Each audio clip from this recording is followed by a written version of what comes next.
Bonsoir, bonsoir, bonsoir, bonsoir et bienvenue dans notre émission Mon Histoire, l'émission qui édifie, qui exhorte, qui témoigne de la grandeur et de la puissance de notre Dieu. Témoigner, c'est glorifier Dieu, témoigner, c'est lui dire qu'il est grand, qu'il est merveilleux. Je suis ravie ce soir de vous retrouver à nouveau pour une autre épisode de notre émission Mon Histoire. Mon Histoire. Voilà, je vous souhaite donc la bienvenue, le bienvenu, vous qui nous regardez ce soir.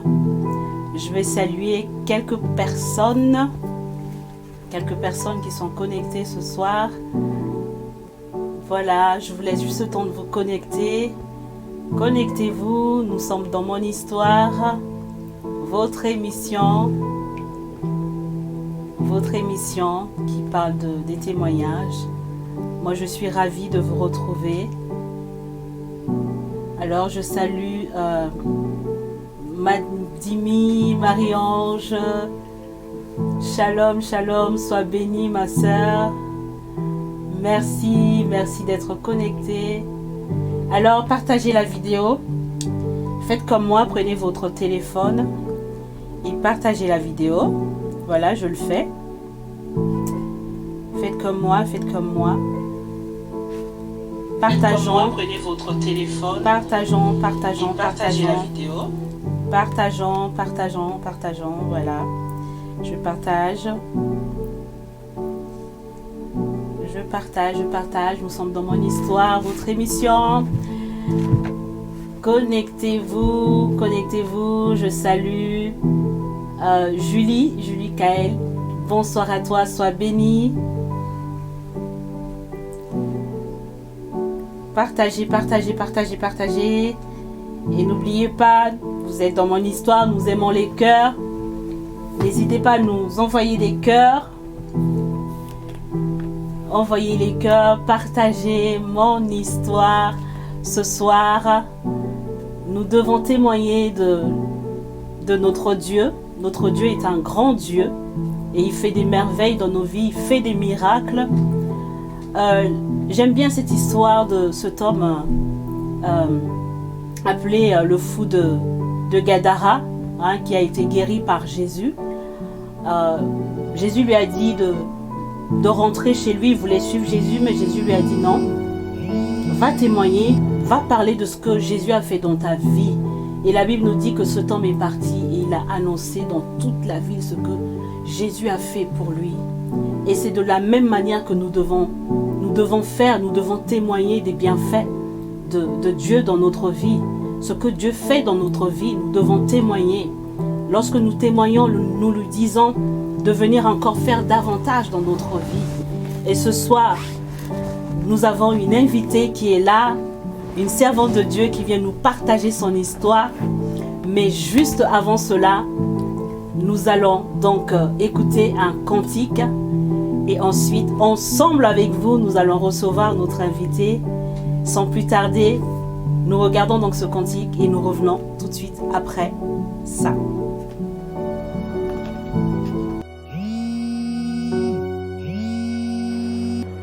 Coucou Lisa, ça va? Tu te rappelles, je t'avais parlé du programme de l'église? Programme à l'église? Non. Je serai pas disponible. Allez, Non, pardon. Willy Jays à la prod.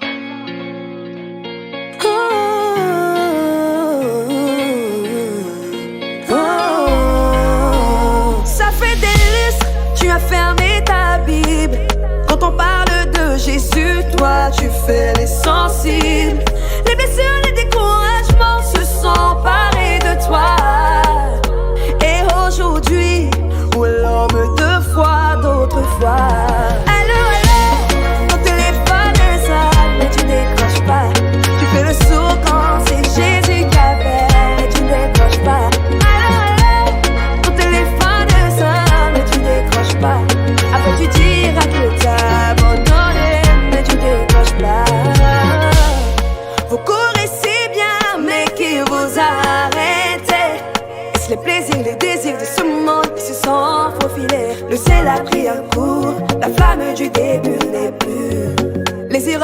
parcours ont su vous mettre à genoux.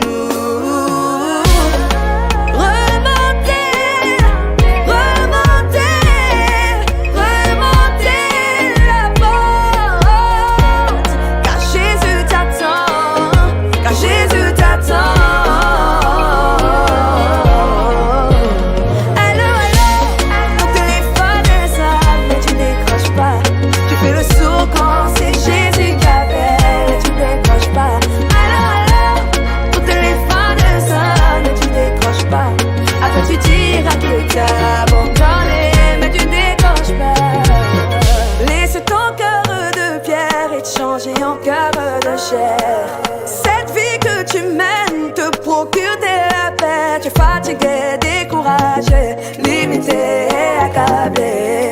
Tu es parfait à tes yeux, mais pour lui tu es si précieux.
Voilà, nous sommes de retour sur notre plateau, dans mon histoire.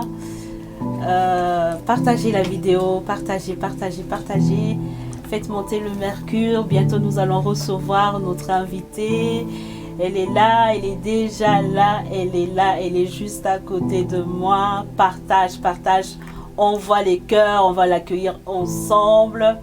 Je vous donne encore quelques petites minutes pour partager. Et ensuite, ensemble, avec vous, nous allons recevoir notre invité ce soir. Voilà, partage. Partage, fais monter le mercure. Partage cela à d'autres personnes. Ce témoignage est tellement édifiant. Elle a une histoire incroyable. Ne garde pas pour toi seul. Partage. Partage.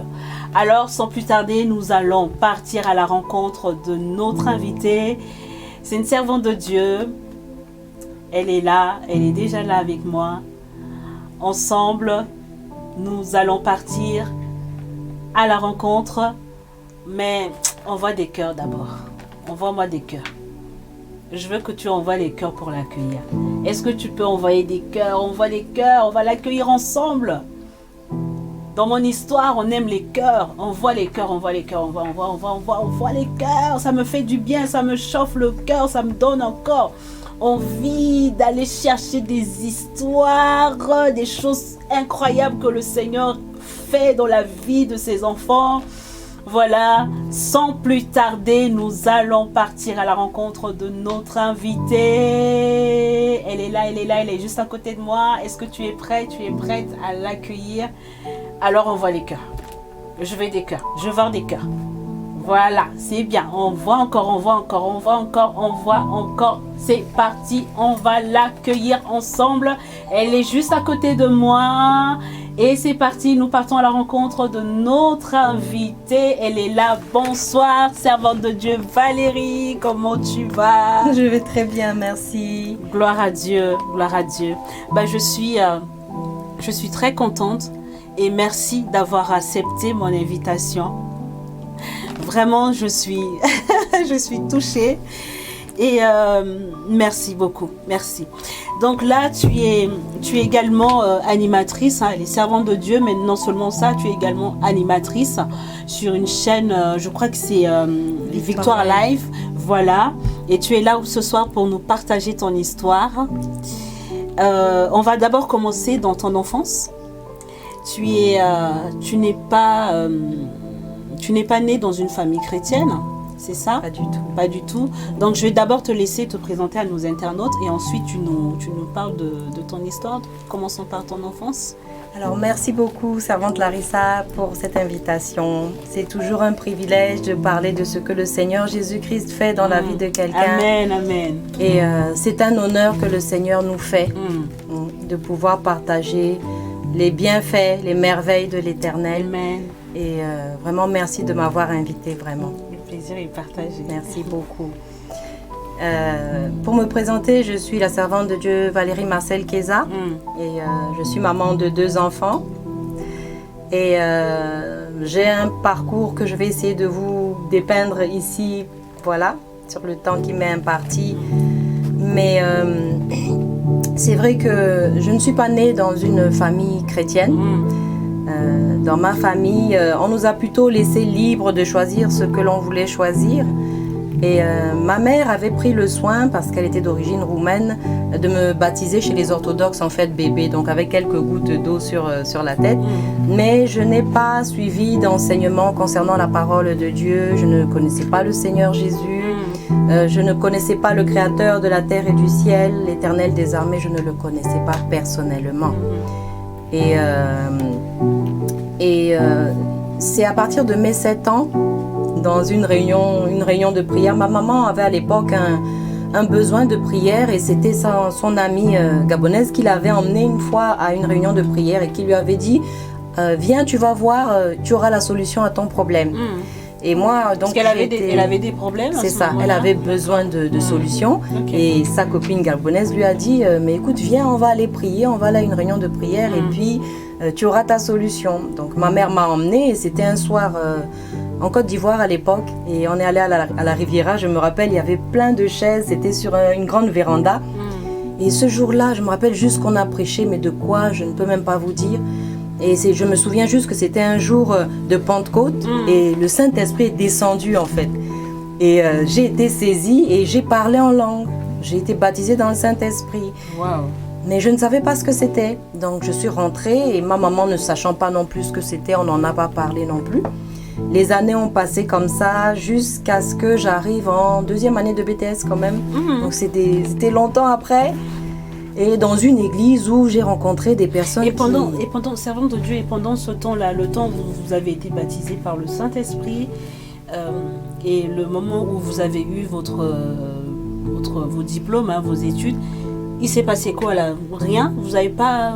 Non. Vous continuez à aller à l'église, même pas, rien non. Du tout? D'accord. Il m'est arrivé de fréquenter des personnes qui priaient beaucoup et le reste, et qui me disaient mais ça ne t'intéresse pas de prier, et puis moi ça ne me disait rien. D'accord. Et quand j'ai revu ces personnes par après, je leur ai dit c'est parce que c'était pas encore le temps de Dieu tout simplement. Exactement. C'est ça. Exactement. Et donc c'est ainsi que j'ai rencontré donc dans cette église, quand je suis entrée, j'ai vu que les gens ils parlaient en langue comme moi. Ils avaient la même chose que moi et en fait pour moi c'était comme si c'était un signe pour me montrer que je retrouvais ma famille en fait. Je me retrouvais. Et c'est vrai qu'on en parlait tout à l'heure, mais on disait qu'il y a dans le cœur de l'être humain un vide en forme de Dieu. Et tant que l'être humain n'a pas rencontré son Créateur, tant qu'il n'est pas comblé en fait. Et il est en recherche perpétuelle et nous sommes tous les êtres humains en recherche de Dieu dans nos vies.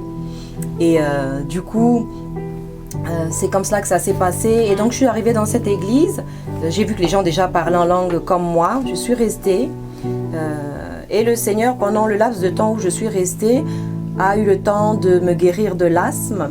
Et je sais que l'asthme, en général, on n'en guérit pas. Hein. On vous envoie des fois à la montagne, changer d'air pour essayer d'améliorer la situation. Mais vous avez... Enfin, j'ai été guérie de l'asthme complètement. J'avais entendu un témoignage comme certains entendent ce soir. C'était quelqu'un qui avait témoigné, qui avait dit que le Seigneur l'avait délivré de l'asthme, l'avait guéri complètement de l'asthme. Et quand j'ai entendu ça, je me suis dit, mais Seigneur, si tu l'as fait pour cette personne, ça veut dire que tu peux le faire pour moi aussi. Et je suis rentrée chez moi, j'ai pris toute ma ventoline, hein, j'avais les comprimés, j'avais les sprays, j'ai tout rangé. Par la foi, j'ai tout jeté et mon papa m'avait dit à l'époque, il m'a dit, mais ma fille, si tu as une crise ici, on risque de te perdre parce qu'il m'avait déjà vu en crise et c'était quand même impressionnant en fait. Ouais. Et depuis ce jour-là, plus d'asthme. Plus d'asthme, terminé. Tu as été guérie. J'ai été guérie. Donc le Seigneur était déjà en train de me montrer qu'il existait, de me montrer qu'il était là dans mon parcours. Et par après, donc j'ai commencé à communier. Sauf que la personne qui m'avait invitée dans cette église m'a dit, mais tu ne peux pas communier comme ça. Tu n'as pas d'engagement avec le Seigneur Jésus. Mais servante de Dieu, au moment où tu as... Voilà, l'âge de 7 ans, tu as eu le baptême, après tu as fait ta vie, on va dire. C'est ça. Et après, tu es allée dans une assemblée. Oui. Comme ça ou J'ai été invitée par une amie et j'y suis allée. Et c'est là que j'ai découvert que les personnes parlaient la même langue que tu avais... que j'avais reçue. D'accord. À l'époque. Et qu'est-ce que ça t'a fait à ce moment-là En fait, ça m'a... Comment dire ? Ça m'a confortée, en fait. Ça m'a rassurée sur le fait que j'étais pas la seule à avoir reçu quelque chose comme ça, que c'était pas juste dans mon imagination, qu'il y avait d'autres personnes qui avaient reçu ça. D'accord. Et c'est intéressant en fait parce que finalement, on a besoin de comprendre ce qu'on vit. On a besoin de se dire, bon, je vis ça, mais c'est quoi le sens? Et est-ce que c'est vraiment quelque chose de réel ou c'est quelque chose... Parce que vous savez, le psychisme de l'être humain, voilà, il peut créer des choses, inventer des choses. Et on a besoin de se rassurer. Et je pense que c'est pour cela aussi que le Seigneur nous a laissé sa parole. Pour que si jamais on vit des choses qu'on ne comprend pas, eh bien, dans la parole, on trouve des personnes qui ont vécu les mêmes choses. Et là, on se dit, ah, mais finalement, c'est le cours normal des choses. Et c'est ainsi que j'ai donc commencé à communier. Et on m'a dit que ce n'était pas normal. Parce qu'il faut avoir un engagement avec le Seigneur pour pouvoir communier. Il s'agit quand même du corps et du sang de Jésus-Christ qui a une valeur forte. Donc, si j'ai bien compris, tu as pris la Sainte Seine sans baptême. Sans baptême d'eau. Et on me l'a dit, mais c'est vrai que je n'étais pas convaincue.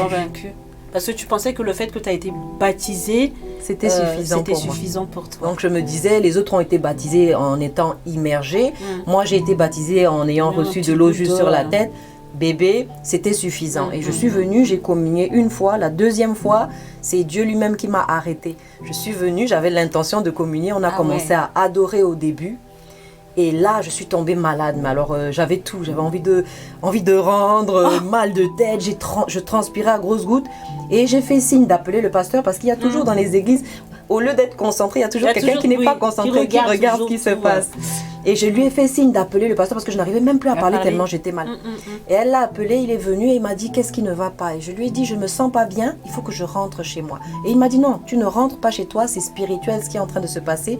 Si tu as besoin, voilà, on peut aller dehors, tu vas prendre un peu d'air, mais tu restes là. Et je suis sortie dehors et j'ai commencé à poser des questions au Seigneur. J'ai dit, mais Seigneur, c'est quoi le problème? Si j'ai fait quelque chose qui t'a déplu, dis-le-moi, je ne le ferai plus. Et il m'a parlé. Il m'a dit, tu sais, on t'avait dit que tu ne pouvais pas communier comme ça. Et tu insistes, tu reviens encore. Et il a dit, pour prendre mon corps et mon sang, je ne te laisserai pas faire. C'est ce que Dieu m'a dit. Et là, j'ai compris qu'il fallait que là, soit j'épouse mon Seigneur, parce que souvent je compare le baptême à des épousailles, à un mariage en fait. Et je me suis dit, engagement. Hein. Mais c'est ça, c'est tout à fait un engagement. Mais je venais jusque-là, je bénéficiais de la présence de Dieu, je bénéficiais des grâces de Dieu, des guérisons de Dieu. Mais je ne savais pas encore qu'il fallait quand même que je m'engage, que je prenne position. Et c'est comme ça que j'ai accepté le Seigneur Jésus-Christ. C'était en 1999. D'accord. C'était en 99 et c'était merveilleux. C'était merveilleux, c'était au fleuve, en République centrafricaine. Mais qu'est-ce qui t'a poussé vraiment à donner ta vie, à te convertir? Il m'a convaincue en fait. Le Seigneur m'a convaincue. Il m'avait guérie, il m'a montré quelle était ma famille, il m'a montré que j'avais une famille, j'étais pas juste comme ça sur la terre. Il m'a montré que je ressemblais aux gens de ma famille. Quand j'ai retrouvé ces personnes qui parlaient en langue comme moi, j'ai retrouvé ma famille en fait. Donc il m'a convaincue. Le Seigneur, il est très doux, il est très gentleman. Il sait comment nous parler dans notre langage, dans un langage qu'on comprend. Et c'est ainsi que je lui ai donné ma vie en 99. Voilà. Par la suite, j'ai cheminé un petit peu avec lui, avec des hauts, des bas. La connaissance du Seigneur venait progressivement, parce que la connaissance du Seigneur, elle est progressive. La révélation du Seigneur aussi. Et par contre, c'est vrai que dans ma famille... Ouais, comment ça a été avec la famille? Comment ils ont... Quelle a été leur réaction? La famille n'a pas forcément compris, parce que comme je disais tout à l'heure, la révélation elle est progressive. Et donc le moment où moi j'ai eu la révélation du Seigneur, ce n'est pas forcément à ce même moment-là que ma famille allait avoir la révélation du Seigneur. Parce que le cheminement avec le Seigneur, il est quand même individuel. Ça se vit personnellement, c'est pas vraiment... Il y a des choses qu'on vit collectivement, mais c'est principalement... personnel comme vécu en fait. Tout à fait. Et c'est ainsi que par la suite, quelques années après, donc je me suis mariée, j'ai rencontré un monsieur que j'ai invité à l'église, comme on m'avait invité moi aussi, et qui est venu. Il ne connaissait pas le Seigneur Jésus-Christ et il a fait il a présenter les choses comme quelqu'un qui voulait accepter le Seigneur Jésus. Et donc, on l'a trempé dans les eaux du baptême devant moi. Et par la suite, donc, il m'a parlé de m'épouser. Voilà. Et j'ai accepté. Mais c'est vrai que j'avais... Comment dire? Il y avait des moments où j'avais besoin de certitude, en fait. Et j'ai fini par épouser donc mon ex-mari, puisque c'est mon ex-mari aujourd'hui. Et nous sommes partis donc pour la France et nous sommes arrivés en France. Et ça s'est passé en Afrique, c'est ça? Oui, on s'est mariés en Afrique. D'accord. Et ensuite j'ai suivi donc mon ex-mari en France. Et en arrivant ici, comme mon ex-mari était quelqu'un qui était censé avoir accepté le Seigneur il n'y avait pas très longtemps, on a cherché un lieu de regroupement, un lieu de culte. Et en cherchant, on est arrivé dans une certaine congrégation où on a passé à peu près 8 années, jusqu'à ce que le Seigneur commence par me révéler que j'étais assise au milieu de personnes qui n'avaient pas forcément la même conviction et la même foi que moi.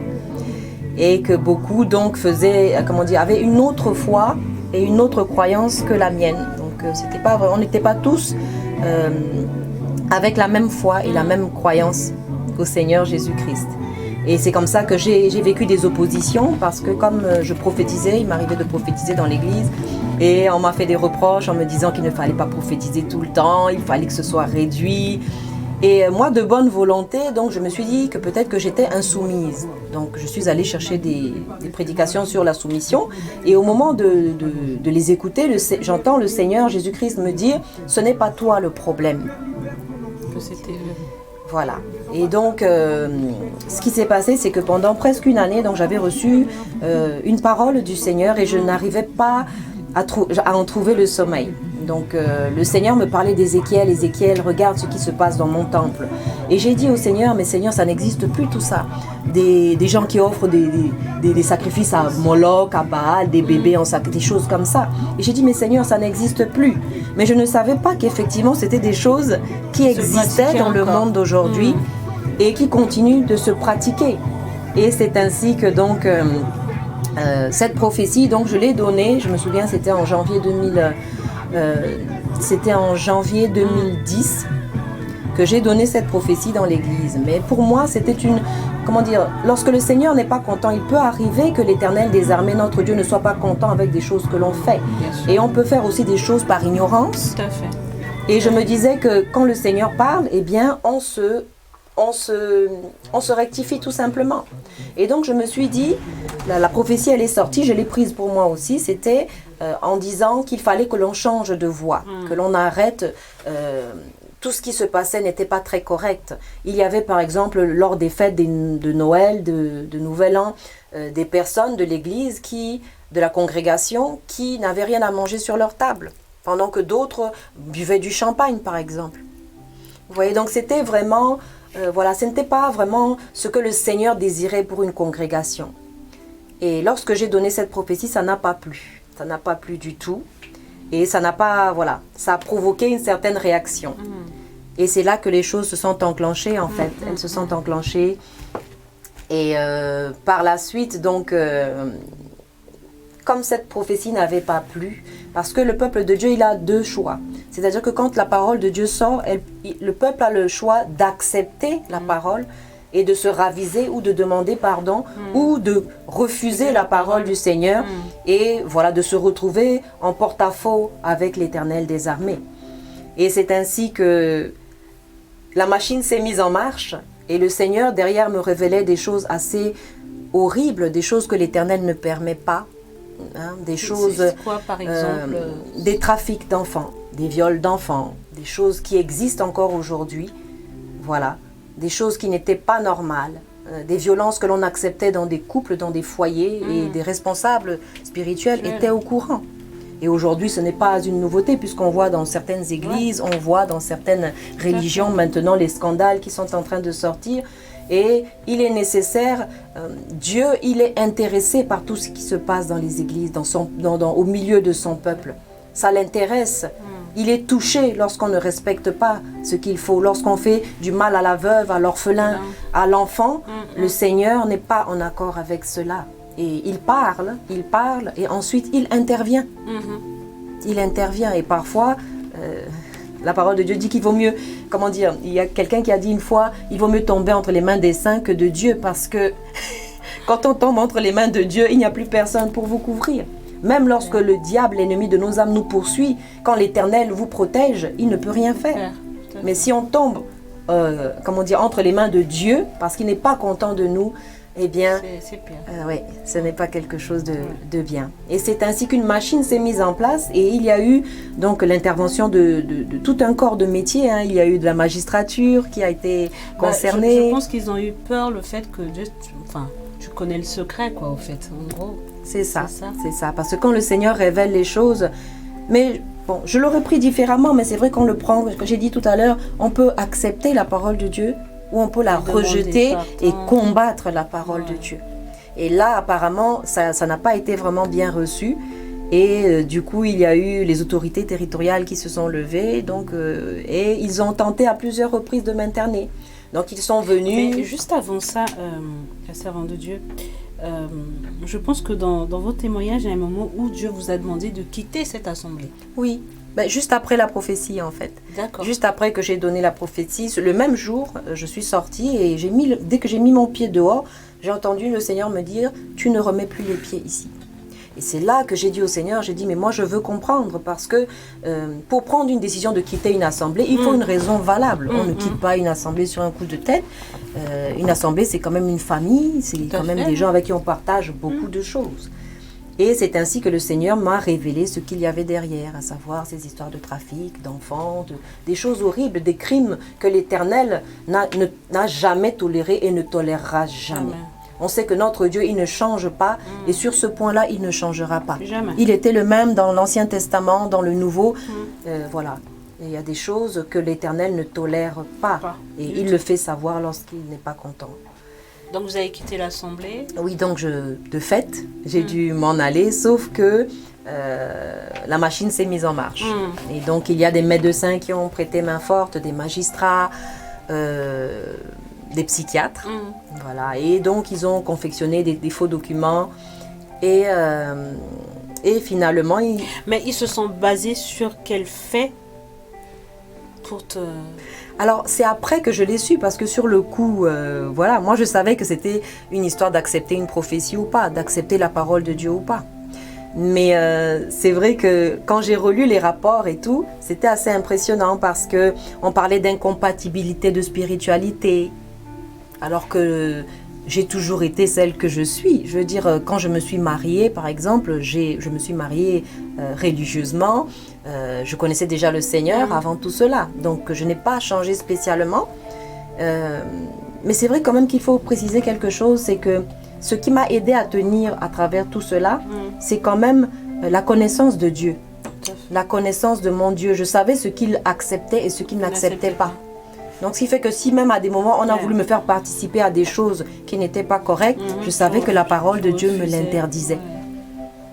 Et voilà. D'où l'intérêt de connaître la parole de Dieu. Très important, Ouais. c'est très important de connaître la parole de Dieu, de connaître ce Dieu-là, d'avoir une intimité avec lui parce que il m'a protégée à plusieurs reprises. Il m'a protégée, par exemple, les premières fois où ils sont venus pour me chercher avec des infirmiers, des menottes, des policiers. Eh bien, le Seigneur me disait, tu sors très tôt aujourd'hui. Et ils m'ont raté 2-3 fois comme cela. Et le médecin, lorsqu'il est arrivé à l'ordre des médecins et que il était condamné, eh bien, il a avoué qu'ils étaient venus plusieurs fois. Et là, j'ai compris que le Seigneur, en fait, quand il me disait sors, eh bien, c'est bien le Seigneur qui me parlait. Jusqu'au jour où l'Éternel des armées lui-même, il a permis, parce que l'Éternel peut permettre que l'on passe par des situations. Ouais. L'Éternel ne permet pas dans nos vies que des moments faciles, des moments de joie ou de réjouissance. L'Éternel peut permettre que l'on pleure. L'Éternel peut permettre que l'on soit dans l'incompréhension, que l'on soit révolté, il y a plusieurs façons. Quand on voit Jonas, par exemple, lorsqu'il a reçu l'ordre d'aller à Ninive, il s'est fâché et lui, il a pris le sens inverse. Mais, servante de Dieu, est-ce que dans ce complot, on va dire, est-ce que votre mari fait partie, votre ex-mari fait partie de... Alors, moi, je vais englober tout ça dans... C'est assez complexe, en fait. Mais c'est avec le temps qu'on comprend les choses. Parce que, comment dire, je n'ai pas pris cette affaire personnellement contre quelqu'un en particulier. Mais j'ai parce que juste vu le mouvement mais quand le mouvement du monde des ténèbres, en s'est fait. mis en place, votre ex-mari, qu'est-ce qu'il en a pensé, en fait? En fait, c'est là que se révèle, comment dire, c'est dans le feu de l'épreuve, dans les actions, que se révèle en fait si quelqu'un est attaché à Christ ou pas. S'il est vraiment en Christ ou pas. Parce que tout le monde, si vous écoutez tout le monde, dans certains pays, tout le monde dit qu'il connaît Dieu, il croit en Dieu, il prie Dieu. Yes. Sauf que dans les situations, c'est là où on voit. Et je regardais récemment une petite vidéo où il y a des hommes armés qui sont arrivés dans une église. Et puis ils ont dit, ceux qui ont la foi en Christ, qui se mettent de côté, on va les épargner et les autres, on va les égorger.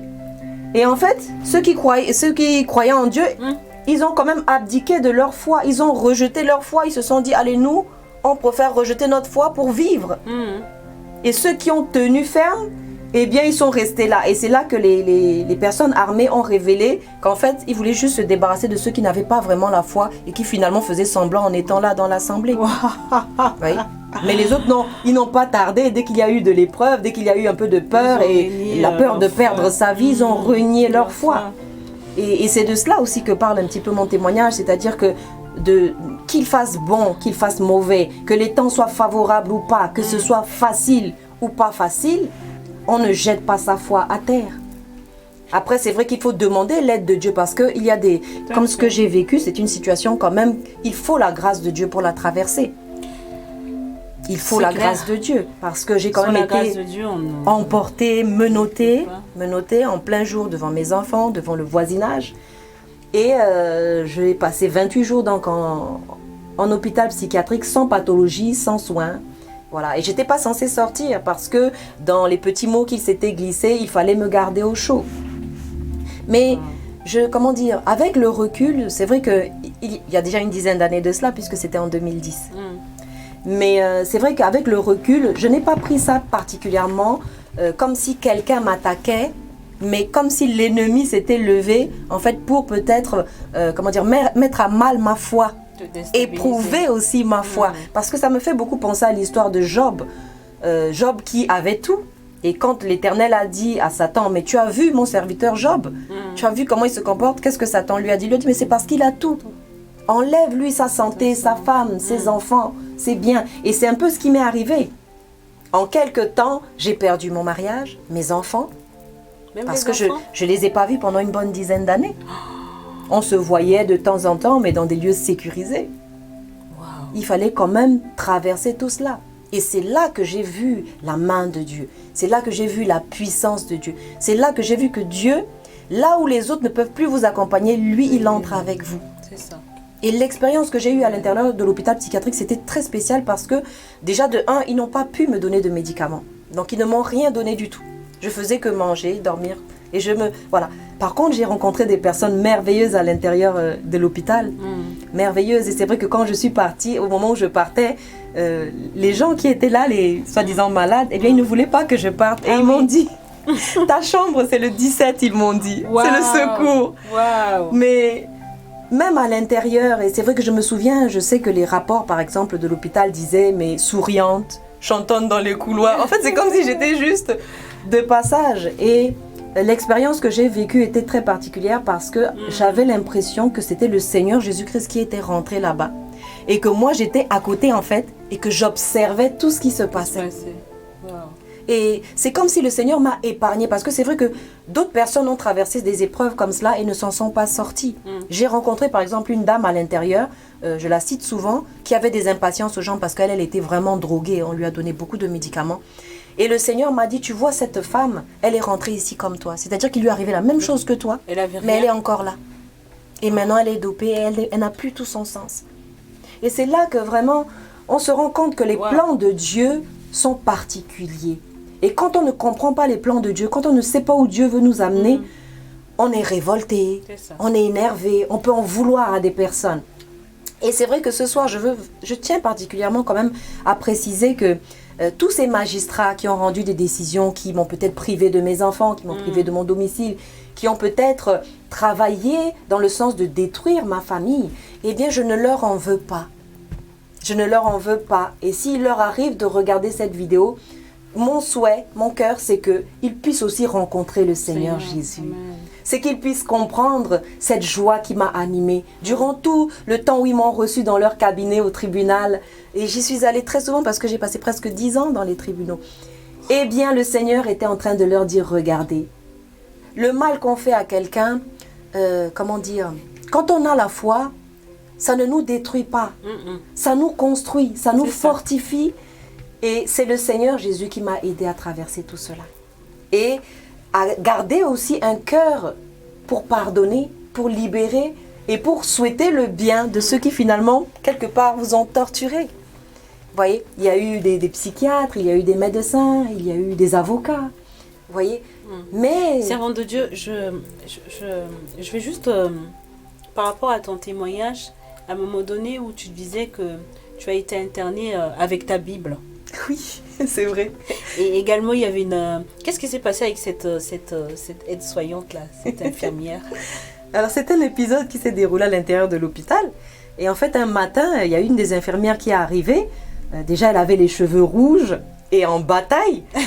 On dirait qu'elle s'était levée, voilà, elle était venue comme ça, mais voilà. Et puis elle m'a dit qu'elle avait passé la nuit dans une rave party. Ouais. Et les rave parties, pour ceux qui connaissent pas, c'est là où on consomme de la drogue, de l'alcool, enfin il y a voilà, tout genre d'excès. Et elle m'a regardée, elle a fait mon lit. Et en fait, je mettais ma Bible sous mon oreiller. Et là, elle a trouvé la Bible. Mais elle m'a rien dit. C'est quand elle me parlait, elle me dit, mais ça là. Et puis elle me montre la Bible. Elle me dit, c'est là-dedans que vous trouvez votre joie. Et je lui ai dit oui, c'est là-dedans que j'ai trouvé ma joie. Oui, comme quoi. Elle me regardait. En fait, quand on comprend ce que le Seigneur fait, ça nous aide à grandir en fait. C'est ça. Ça nous aide à grandir et même à l'intérieur d'un hôpital psychiatrique, le Seigneur peut vous utiliser. Moi, je me rappelle des fois quand je repense à tout ça, le Seigneur, il me dit, mais tu sais, Pierre, il a été en prison. Paul, il a été en prison. Le Seigneur Jésus, il a dormi en prison puisqu'il attendait le lendemain de sa crucifixion. Eh bien, mais ils ne sont pas restés inactifs. Hein. Pierre, il a prié. Et avec Paul et Silas, ils ont prié. Et nuit, hein, d'ailleurs. il y a eu quelque chose qui s'est s'est passé. produit. Et c'est vrai que quand je regarde dans les documents qui sont dans mon affaire, eh bien, on marque que je priais la nuit, que je oignais les choses d'huile. Mais il n'y a rien de spécial dedans. Ce sont des choses ce sont des armes puissantes que l'Éternel nous a données. Amen. Et là, ce que j'ai traversé m'a permis de comprendre la puissance de ces choses. Parce que parfois, on prie et on se dit, mais est-ce que ça marche? Des fois, on prie, on a besoin de voir l'efficacité, de voir Dieu en action. La démonstration de la puissance de Dieu. Tout à fait. C'est ça. C'est rien d'autre. Hein. Et c'est merveilleux. Et c'est merveilleux de voir le Seigneur en action, de le voir agir. Et il a littéralement ouvert les portes de cet hôpital psychiatrique pour que je puisse sortir. Et comment ça s'est passé comment, votre sortie? En fait, je n'étais Comment pas vous censée êtes, sortir. J'étais pas censée sortir. Tout le monde avait bien carabiné les dossiers pour que je reste à l'intérieur. Les expertises qu'ils avaient faites étaient bien chargées. J'étais pas censée sortir. Et le Seigneur a envoyé un magistrat qui n'était pas d'Orléans ce jour-là. Et il est venu et il m'a demandé, mais vous prenez bien vos médicaments? Et là, j'ai dit, mais regardez, il n'y a point de médicaments. Il m'a regardé, il m'a dit, mais vous rigolez? Et il est allé demander aux infirmiers. Moi, j'ai pensé que les infirmiers allaient lui dire, non, elle a des traitements. Ils lui ont dit non. Elle n'a pas de traitement. Et il est revenu, il m'a dit, vous dites la vérité. Et il a signé ma sortie. Et quand je suis sortie, tout le monde était étonné. Le procureur était étonné, le préfet était étonné, la magistrature, ils m'ont couru après. Ils sont revenus me chercher. Pourquoi, en fait? C'est vraiment Dieu qui a ouvert les portes. Vous savez, la parole de Dieu, elle est véridique. Elle est véridique. Et c'est vrai que jusqu'à vivre cela, pour moi, c'était, voilà, une histoire. Jusqu'à ce que je le vive. Et c'est pour ça, mon histoire, c'est merveilleux. C'est ça, c'est merveilleux, c'est vraiment mon histoire. Alléluia. C'est son histoire. Le Seigneur est merveilleux. Il est vraiment merveilleux. Et donc là, tu es sortie et je crois qu'à un moment donné, dans ton témoignage, où après ta sortie, tu t'es fait empoisonner. Oui, alors j'ai eu droit aussi à un empoisonnement. À l'aldol, l'allopéridol, pour ceux qui sont du coup, voilà, de la médecine pourront savoir, l'allopéridol c'est un puissant neuroleptique et à forte dose, eh bien ça tue. Donc j'ai eu des chutes de cheveux, j'ai perdu mes cheveux à un moment donné, j'ai perdu des cils, j'ai eu j'avais des boutons sur le visage et sur le corps qui saignaient tout seul. J'ai fait de l'hypertension jusqu'à 22. 22, c'est les pompiers qui m'ont emporté. Hein. Wow. Je me rappelle encore, comme quoi la parole de Dieu qui dit, vous savez, vous, même si vous buvez des breuvages mortels, ils ne vous feront aucun mal. Et quand le monsieur du SAMU est arrivé et qu'il a pris ma tension, il a mis le tensiomètre. Wow. Je l'ai vu, il a arrêté le tensiomètre, il a remis. Après, il a arrêté, il a enlevé, il a remis. Et il m'a dit, je crois que le tensiomètre ne fonctionne pas. Je lui ai dit, non, ça fonctionne. 22 de tension. Je suis arrivée en cardiologie. En fait, je faisais de la tachycardie. J'étais en train de partir, en fait. Waouh. Et non, mais c'est merveilleux quand on voit ce que le Seigneur fait. Parce que vous savez, quand on croise les gens, on ne peut pas savoir ce qu'ils ont vécu. Mais quand ils commencent à expliquer, c'est là où vous dites, ah oui, d'accord, le Seigneur est vivant. D'où le témoignage. C'est pour cela qu'il faut témoigner. Il faut dire ce que le Seigneur a fait.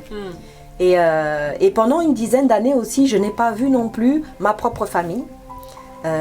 Voilà, il s'est creusé un fossé avec tout ce qui s'est passé et j'ai dû patienter 10 années pendant lesquelles j'ai dû être patiente, apprendre la patience, apprendre à prier pour ma famille, apprendre à pardonner certaines choses. Donc le Seigneur, vous savez, des fois vous avez l'impression que rien ne se passe, que vous priez, il n'y a rien, mais il n'y a pas rien qui se passe. Il y a quelque chose qui est en train de se passer derrière la scène. Quelque chose est en train de se passer derrière. Le Seigneur est en train de travailler les cœurs, de les faire avancer. Et c'est comme cela qu'en 2020, donc l'année dernière, j'ai eu la joie d'accueillir mon jeune frère que je salue, alléluia, et qui m'a rejoint dans la foi et que j'ai eu l'occasion de tremper dans les eaux du baptême. Et c'était merveilleux, c'était merveilleux. Ah, c'est toi qui l'as baptisé? Oui, j'ai eu cette joie-là.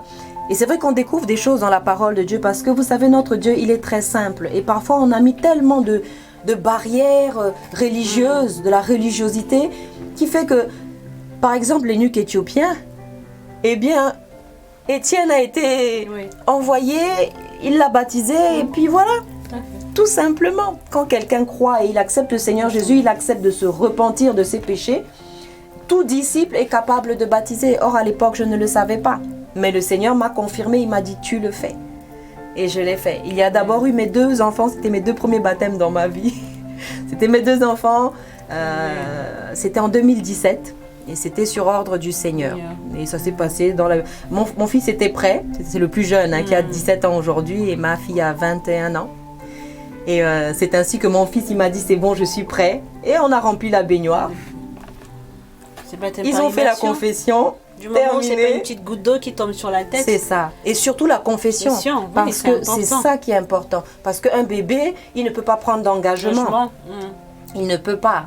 C'est à l'âge d'adulte. Et même le Seigneur Jésus-Christ, le moment où il a été baptisé, c'était en tant qu'adulte. Et ça, nous devons le savoir.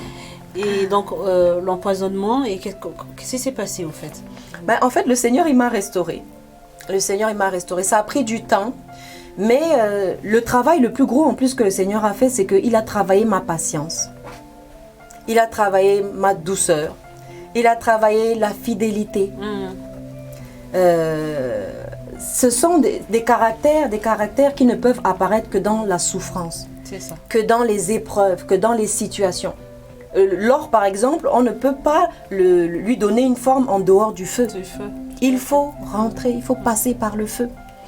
Et c'est là que le Seigneur a travaillé mon cœur déjà, parce que je suis passée aussi par des moments d'incompréhension. Au début, je ne comprenais pas ce que le Seigneur voulait faire. Donc j'étais en colère, j'étais révoltée. Je suis passée par toutes ces étapes, vous voyez. Mais pour arriver à l'amour pour les ennemis, pour les gens qui vous torturent, c'est tout un travail. Et ça, il n'y a que Dieu qui est capable de le faire. C'est pas possible. On ne peut pas le faire. On ne peut pas. Parlant, non. Et c'est là qu'on voit l'intervention de Dieu, l'intervention du Saint-Esprit dans la vie de quelqu'un. Et ce qui fait qu'aujourd'hui, les choses, je les comprends différemment. J'ai vécu ça tout simplement comme quelque chose par quoi je devais passer pour voir si ma foi, c'était une vraie foi. Oui, parce que certains, par exemple, sont arrivés à la foi et quelques années après, ils vous disent, moi j'ai abandonné la foi. Oui, ils sont repartis, voilà. Mais il suffit juste d'une petite difficulté. Et on s'en va. Ou parfois des grosses difficultés aussi. Oui, aussi. Hein. Mais il faut rester constant. C'est pas. Je pense qu'on a besoin de l'aide de Dieu constamment. C'est pas. Et ça me fait penser à la manne, parce que la manne, l'Éternel donnait la manne pas le jour pour le lendemain. C'était pour aujourd'hui. Et demain, il fallait encore attendre la manne de demain. Et c'est pareil. On demande le secours de Dieu, l'aide de Dieu. Et moi, ce qui me touche le plus, c'est que le monde a besoin d'entendre parler du Seigneur Jésus-Christ. Je suis membre de plusieurs groupes où je vois des personnes parler de spiritualité. Il s'agit de spiritualités diverses, hein, pas forcément chrétiennes. Et je vois que tous les êtres humains, finalement, cherchent la présence de Dieu, de leur Créateur, de l'Éternel des armées. Et parfois, ils le voient, mais pas clairement. Et ils ont besoin d'explications. Ils ont besoin de voir que dans la parole de Dieu, l'Éternel parle d'eux en tant que personne aimée, personne créée par ses propres mains. Il a dit, depuis le ventre de ta mère, je t'avais tissé. Tissé, ça veut dire fil par fil, comme une machine. Fil par fil. Et ça, c'est à la main, c'est la main de Dieu. Ça, aucun être humain ne peut créer ça, même en laboratoire, on ne pourra pas le recréer. Okay. Servant de Dieu, on va revenir sur ton empoisonnement. Tu es empoisonné par qui? Alors, le médecin avait fait une prescription d'Aldol, l'allopéridol, et ça a été mis dans ma nourriture par mon ex-conjoint. Par ton ex-conjoint? Oui. Wow. Et c'est ainsi que j'en ai consommé. Et en fait, il faut savoir quelque chose, c'est que tant que quelqu'un n'a pas reçu l'Esprit de Dieu dans sa vie, il est, comment je peux vous donner une image? Comme une maison qui n'a pas de fenêtre et pas de porte. C'est-à-dire qu'un chien peut rentrer, un hibou peut rentrer. N'importe quoi peut rentrer. Et on est ainsi manipulé. Et c'est pourquoi, parlant du comportement des gens qui sont investis dans cette affaire, qui ont travaillé à tout cela, moi, tout ce que je vois, c'est juste le besoin de Dieu. Ça me montre juste combien ces personnes ont besoin de cet amour. Oui, mais je pense que dans votre témoignage, en fait, je suis encore choquée. Vous étiez empoisonné. Oui. Vous, quand je dis vous, c'est avec les enfants, quoi. Oui. Et c'est leur père. Oui. Parce que la spiritualité ne tient pas compte de ce qui est dans le naturel. La spiritualité, c'est très particulier. C'est-à-dire que soit on est en Christ, soit on ne l'est pas. Et quand on n'a pas l'esprit de Christ, eh bien, on a un autre esprit. Et il n'y a que deux sortes d'esprits. C'est-à-dire l'esprit du diable, tout ce qui est démoniaque, monde des ténèbres et le reste, ou de Dieu, l'Éternel des armées, et Jésus-Christ. C'est tout ce qu'il y a. Il n'y a que deux camps. Et ayant moi-même été dans le monde, parce que je ne suis pas née dans une famille chrétienne, je sais d'où je sors. Et j'ai appris dans la parole de Dieu que finalement, si Dieu ne change pas la vie de quelqu'un, il ne peut pas changer par lui-même. Il ne peut pas. Tes enfants. C'est fort, c'est fort. Mais on parle ici de Des spiritualité, enfants, on parle de choses graves. Et vous savez, le monde des ténèbres ne fait pas de cadeaux. Quand on donne sa vie à Christ, on doit savoir à quoi on s'engage. C'est ce qu'on disait tout à l'heure, c'était un engagement. C'est-à-dire que quand tu acceptes le Seigneur Jésus, tu déclares la guerre au monde des ténèbres. Tout à fait. Tu déclares la guerre. Ce qui veut dire que toutes les personnes qui n'ont pas le Seigneur Jésus-Christ en eux seront des outils, Je dirais de la viande. de l'ennemi De la viande. pour pouvoir, voilà, vous atteindre. De la viande. Donc, c'est de cela qu'il s'agit, tout simplement. Ça nous démontre que la parole de Dieu est véridique. Elle est vraie parce qu'elle nous parle de ces choses. Elle dit même qu'à un moment donné, peut-être que dans une famille, lorsque le Seigneur Jésus-Christ reviendra, il prendra un époux, il laissera une épouse. Il prendra l'épouse, par exemple, et il laissera l'époux. Ce qui veut dire que c'est pas collectif, cette histoire d'engagement avec le Seigneur Jésus-Christ. C'est vraiment individuel. Ce n'est pas parce que moi, j'avais accepté le Seigneur Jésus-Christ sincèrement dans mon cœur que mon conjoint l'a accepté, l'a reçu. Et par la suite, il s'est passé quoi? Par la suite, il y a eu les tribunaux. Il y a eu les tribunaux. Il y a eu toutes ces années, cette dizaine d'années pendant laquelle le Seigneur... Moi, j'ai plutôt vu ça comme le Seigneur qui était en train de travailler dans ma vie. Vous voyez, parce que, comment dire, on peut constater ce que les autres font, mais on n'a pas d'emprise dessus. On n'a pas de prise dessus. On n'est pas responsable de leurs actes. Par exemple, quand je me retrouverai devant mon Seigneur, je répondrai pour moi. Je ne pourrai pas répondre ni pour mes enfants, ni pour mon ex-mari, ni pour personne d'autre. C'est pour cela que à chaque fois qu'il m'est donné de témoigner, je dis qu'il faut donner sa vie au Seigneur Jésus-Christ. Parce que les biens de ce monde passent. La vie sur la terre s'arrête à un moment donné. Vous savez, même Lazare, il a été ressuscité, mais à un moment donné, il est parti quand même. Vous voyez? Donc, toutes ces choses ne sont pas des choses éternelles. Or, ici, on parle du salut. On parle du fait que seul le Seigneur Jésus-Christ peut sauver. De l'éternité. À partir de là, voilà, chacun fait son choix. Au moment où on entend, moi j'avais le choix, au moment où Dieu s'est révélé en me guérissant, en me montrant ma famille spirituelle et tout ça, j'avais le choix de dire non, d'accord, oui j'ai vu, mais je ne m'engage pas. De toute façon, Dieu ne force pas. C'est pour ça que la Bible dit qu'il a mis devant nous la vie et la mort. Et la mort. La vie c'est à et nous la de mort. choisir. Soit tu choisis la vie, tu le suis, soit tu choisis la mort. C'est un choix, oui. Et il respecte ce choix. Ouais, c'est Il un respecte gentleman. ce Moi, choix. j'ai l'habitude souvent de dire que Dieu est un gentleman. C'est vrai. Il ne C'est force vrai. pas les choses. Oui. Et lorsqu'on a l'Esprit de Dieu, c'est comme ça qu'on doit fonctionner. C'est comme ça qu'on doit Oui. marcher. C'est magnifique en fait. Moi en tout cas, ça a vraiment fortifié ma foi. Ça a fortifié ma foi et j'en viens même à remercier le Seigneur pour toutes ces choses. Avec le recul. Ouais. Sur le coup, quand on est dans la souffrance et le reste, on voit pas. c'est moins facile. Mais maintenant, je me dis merci Seigneur. Merci Seigneur pour ce que tu m'as fait traverser. Parce que j'ai vu ta main. Hein, comme Job, il a dit, j'avais entendu parler de toi. Mais Mes là, yeux- maintenant, mes yeux t'ont vu. Amen. Et je l'ai vu au travers de tout cela. Et ça n'a fait que confirmer que la parole de Dieu, elle est vraie. C'est vrai. Parce que tout ce qui est dedans, je l'ai vu. Le fait d'avaler du poison et de ne pas mourir. Le fait de traverser des difficultés. Et en fait, c'est vrai que le Seigneur ne nous a pas caché le fait que nous passerions par des difficultés. Et il a même Il dit, nous a pas bénissez le promis, hein. Seigneur quand vous traverserez. Eh oui. Et il a dit, je serai avec Avec toi. vous. Quand tu traverseras les eaux, quand tu traverseras tu passeras dans le feu, Amen. je serai avec toi. Et il a été avec moi. Il a été avec mes enfants. Et ce que ça démontre aussi, c'est que l'ennemi, le diable même en personne, ne peut pas arrêter votre destinée. Ne peut pas arrêter le plan de Dieu pour nos vies. vie. La seule personne qui est capable de Yes. l'arrêter, c'est nous-mêmes. C'est nous-mêmes. C'est vrai. En désobéissant, en refusant d'obéir, en manquant de... Comment dire?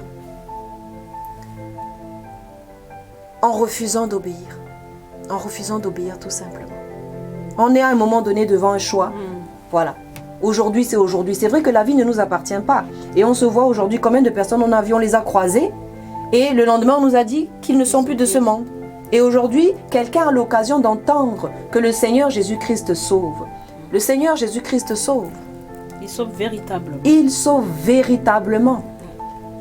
Il sauve. Et ce qui est essentiel aussi, c'est de se dire que peu importe les difficultés qu'on peut traverser, ce qui est important, c'est après que tu aies traversé ces difficultés, dans quel état se trouve ton âme. Parce que on peut traverser tout ça et ressortir aigri. C'est ça. On peut traverser tout ça et ressortir avec de la colère, La haine. de la haine, des choses comme cela. Et à ce moment-là, le Seigneur est obligé de travailler encore sur nos cœurs pour pouvoir nous amener, parce qu'on doit ressembler au Seigneur Jésus. Le Seigneur Jésus, il est arrivé à la croix, qu'est-ce qu'il a dit? Il n'a pas dit, oh Seigneur, détruis-les. Non, il a dit, pardonne-leur, parce qu'ils ne savent pas ce qu'ils font. Le jour où leurs yeux s'ouvrent, ils vont se dire, oh, mais si on savait. Oh, mais si on savait. Vous voyez? Mais il est important de revenir à son Créateur. Amen. Amen. Moi, c'est ce qui m'a aidé. Amen. C'est ce qui m'a aidé. Je ne sais pas ce que j'aurais fait sans le Seigneur. Je ne sais pas ce que en fait, je n'aurais pas pu tenir. Je serais morte. C'est vrai. Je serais morte. Avec tout ce que vous avez, Mais, vous avez subi. C'est sûr. J'ai vu vraiment la main est-ce de que Dieu. pendant tout ce temps-là, votre famille est au courant de ce que vous... Alors, ma famille était au courant. Mais il faut savoir quelque chose. C'est que il y a des chemins dans la vie où on doit passer tout seul. Joseph, par exemple, il fallait qu'il se retrouve tout seul là-bas. Il s'est retrouvé seul, vendu en esclavage. Il s'est retrouvé seul dans le puits. Ça, c'est bien dit, ça. Il y a des choses c'est ce que je disais tout à l'heure, il y a des choses qu'on vit collectivement, tous ensemble. Mais il y a des choses qu'on va vivre tout seul. Et c'est Dieu qui le permet. Et moi, ça a duré une bonne dizaine d'années. J'avais plus d'assemblée. Mais je ne peux pas dire que Dieu ne travaillait pas dans ma vie. Comme quoi, le travail de Dieu dans nos vies dépend de comment on lui laisse l'opportunité de travailler dans nos vies. Parce que vous savez, Dieu ne vient jamais forcer. Non. Il te dit, voilà ce que je pense de cela. Et dans le royaume de Dieu, c'est une chose de donner sa vie au Seigneur et disons d'accepter le salut que Dieu nous tend. Mais après, maintenant, il y a tout un travail qui se fait derrière. C'est juste comme si on franchit la porte. Bon, maintenant, il y a tout le travail derrière à faire. Et ça va dépendre de si on accepte les réprimandes du Seigneur. Accepter de se faire reprendre. Parce que nous avons tous une façon de penser, une éducation qui n'est pas forcément la pensée de Dieu, qui n'est pas comme Dieu le voulait. Et il faut à chaque fois que le Seigneur nous dit, voilà, sur ce point-là, tu as des progrès à faire. Cette haine, cette rancune, il faut déposer. Il y a une partie de nous, il y a notre volonté qui intervient à un moment donné. Dieu ne peut pas tout faire à notre place. Non. Il nous offre le salut, mais travailler à son salut, comme disait Paul, c'est notre responsabilité. C'est notre responsabilité.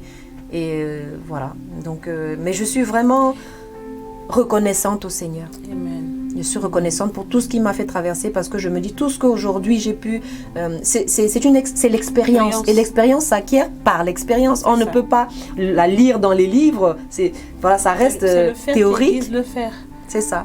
Le faire aiguise le faire. Si on passe pas par des moments difficiles, on peut pas comprendre certaines choses.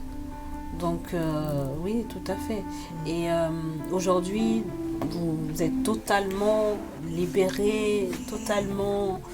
je vous suis parfois sur votre chaîne, quand vous parlez de la parole de Dieu, on voit une femme épanouie, une femme... voilà.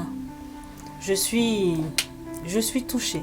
Je suis vraiment touchée. Dieu a vraiment Servante de travaillé. Dieu, quel est le message que vous aimeriez faire passer à nos internautes qui nous regardent, qui a certainement aussi traversé des moments difficiles, rejetés à cause de leur foi ou persécutés à cause de leur foi?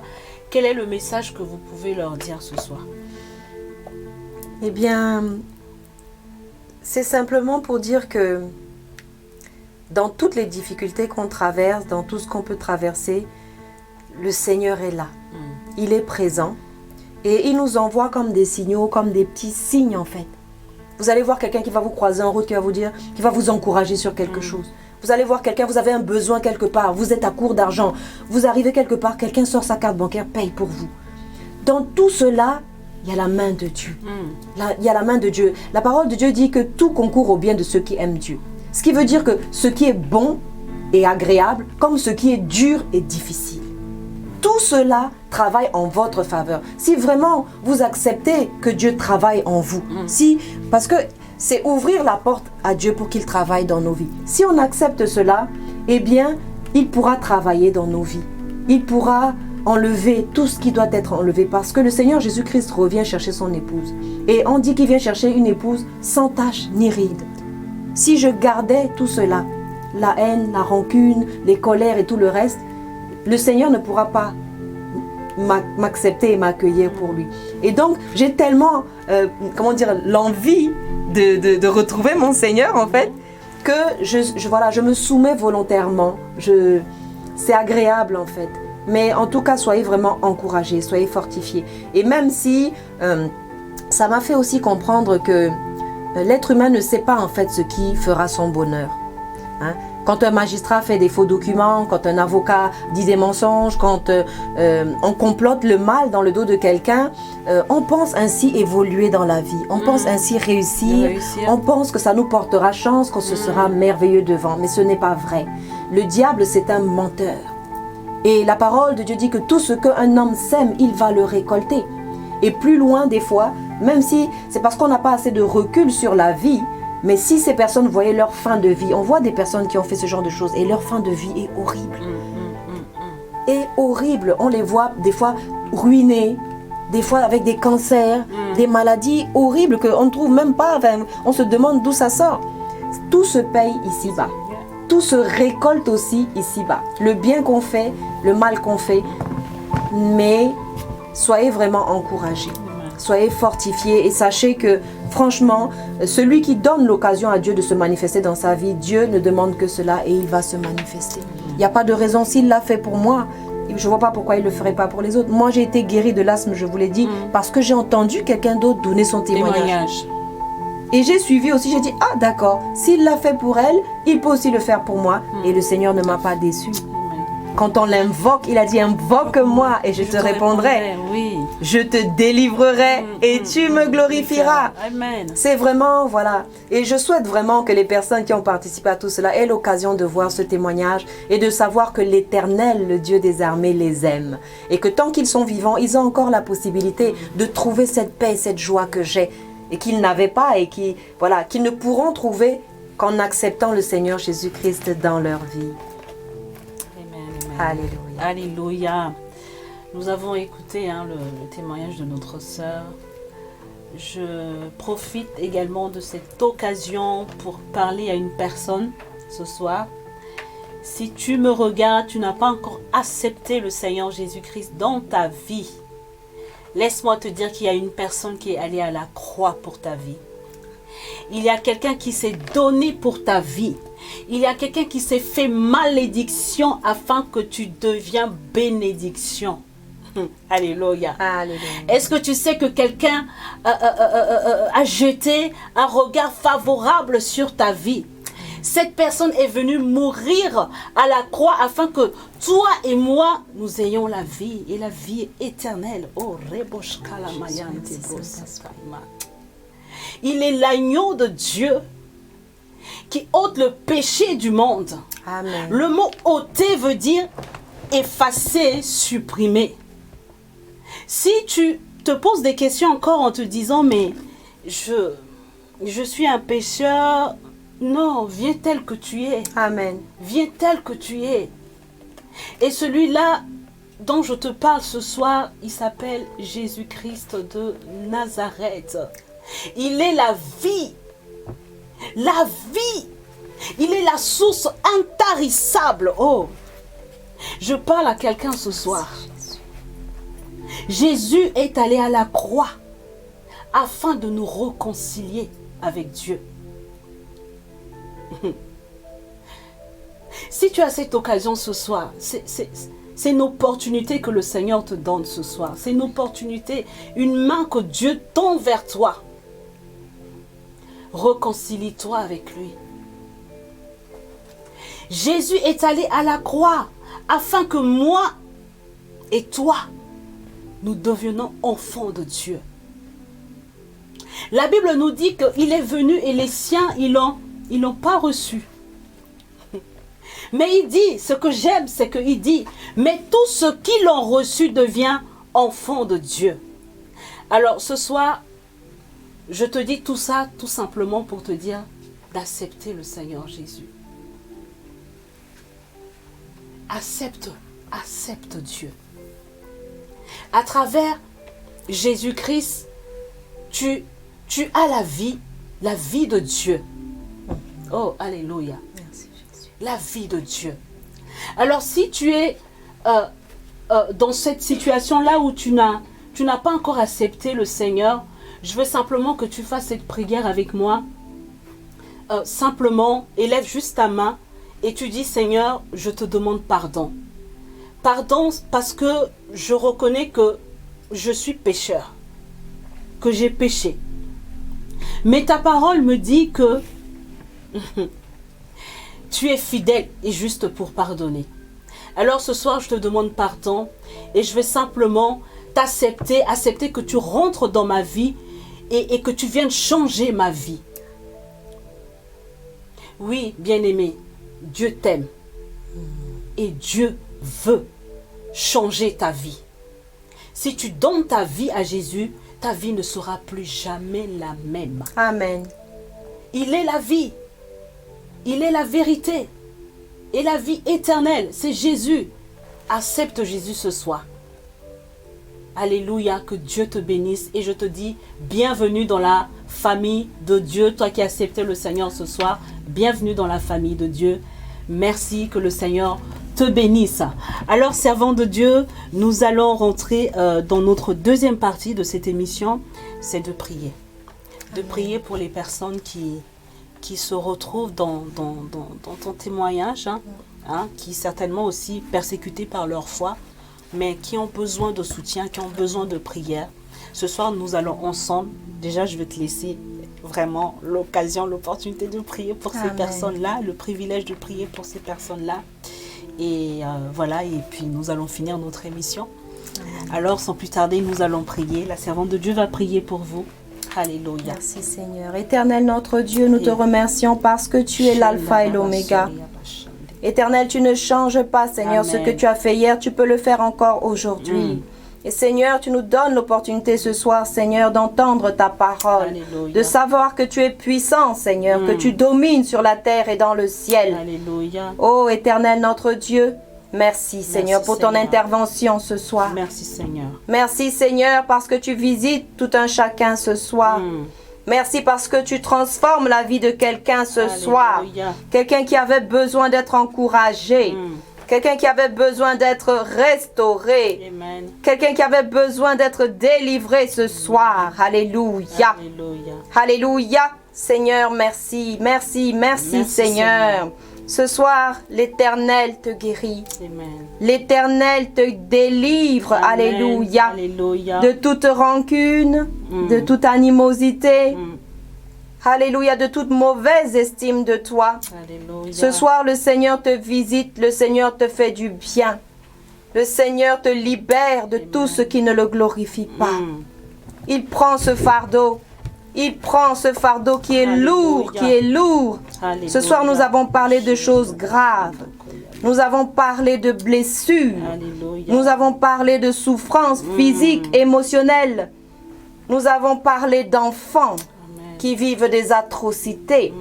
Et ce soir, l'Éternel visite un enfant. Amen. L'Éternel visite un enfant. Amen. L'Éternel visite aussi un adulte qui a vécu ces choses Alléluia. étant enfant.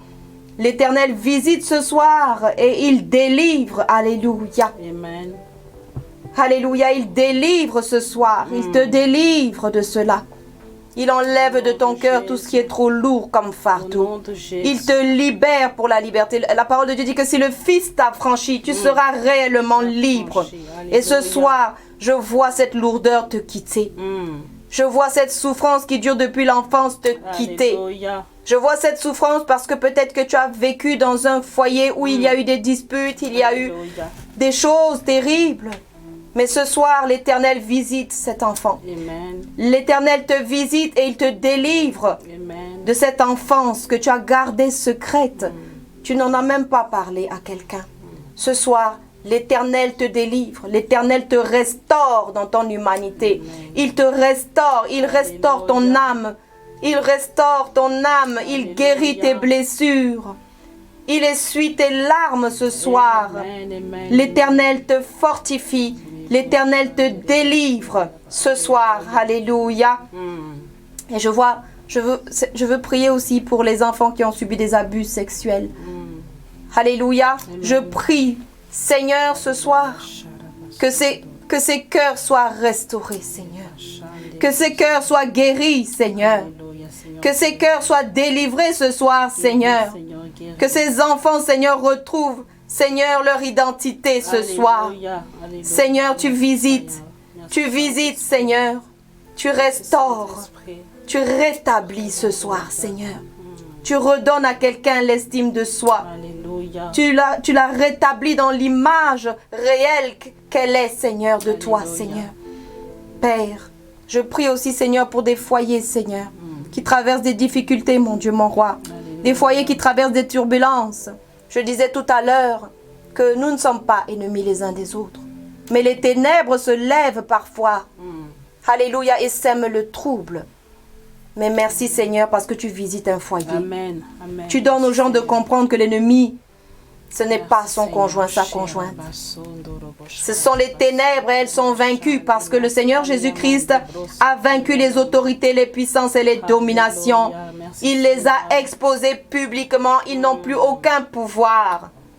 Plus aucun pouvoir ce soir. Je vois quelqu'un, un homme, une femme se tenir dans sa maison et arracher, refuser ce pouvoir aux ténèbres. Refuser ce droit d'accès à sa maison aux ténèbres, au nom puissant de Jésus-Christ de Nazareth. Père, je te vois fortifier quelqu'un qui traverse une épreuve. Je te vois fortifier quelqu'un qui traverse une difficulté, Seigneur. Oh Seigneur, tu relèves, tu fortifies. Tu délivres ce soir, Seigneur. Et pour ceux qui ne t'ont pas encore accepté, Seigneur, ce soir, tu touches les cœurs, Seigneur. Tu parles, Seigneur, encore ce soir. Tu nous donnes l'opportunité, Seigneur, d'accepter le salut. Alléluia. Seigneur, merci pour cette opportunité. Merci pour ce témoignage qui va en fortifier plus d'un. Merci pour ton esprit, Seigneur, qui travaille les cœurs ce soir. Merci, Seigneur. Merci, Saint-Esprit. Merci, Seigneur. Merci, Dieu d'Israël. Alléluia. Alléluia. Gloire à Jésus. Merci, Seigneur. Merci, Saint-Esprit. Merci, Seigneur.